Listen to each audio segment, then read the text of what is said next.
What we do when we get a unit is we like to accessorize it. We deck it out. We make sure it is the way we want it to be for how we're going to ride. Everything from convenience to protection.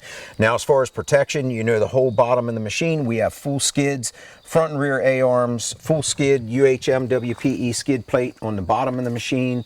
We have rock sliders. This cargo box, I'm telling you right now, we have this thing stuffed. It is packed full of our gear, coats, camera stuff. I have everything in there I need. I'm telling you what, this thing holds a lot. I'm really happy and impressed with how much this thing holds. And yesterday, after we got done riding Rock House, I went to the car wash and I was blasting everything and no water got in that box. So that's even more impressive. This box also doubles as a cooler because here's your drain plug. So you could use it as a cooler or as a cargo box. So that's like dual purpose. Something else that I really like to have is a spare tire. When you get out here in the middle of nowhere, you just never know what's going to happen. That's another reason why I like to run a beadlock wheel, is because if I do get a flat, I don't have a spare, I plug it, it doesn't hold, I can ride the whole way back to the trailhead and the tire's not going to come off the wheel. That's the difference between like a standard wheel and a beadlock. So this tire carrier bolts into the bed, not very difficult to install, and then it has the strap that you put on your tire,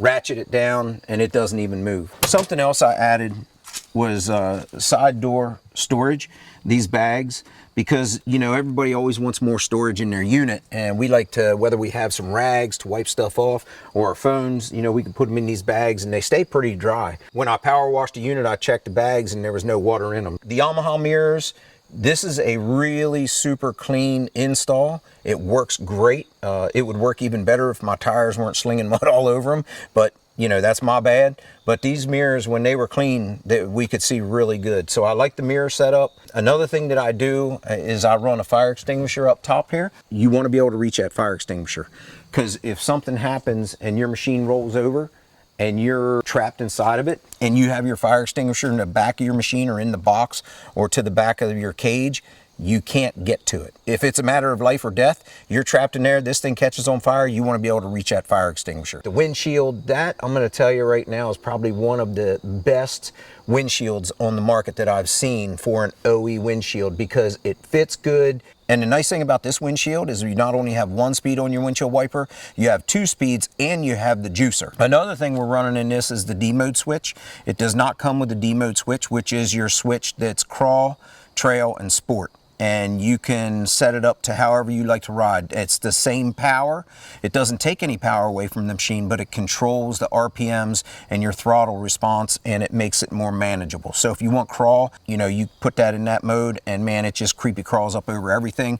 What we've been running a lot on Hatfield McCoy Trail here is the trail mode, and that's actually the mode that the machine comes in. So if you want the sport mode, you're going to put a little pep in your step with that thing. When you hit sport, this bad boy takes off. The D mode switch, it's $100, easy to install, plug and play, and it does make a big difference. And if you like more control, I would highly recommend getting a D mode switch. Another cool accessory that comes with the XTR is your Warn VRX 45.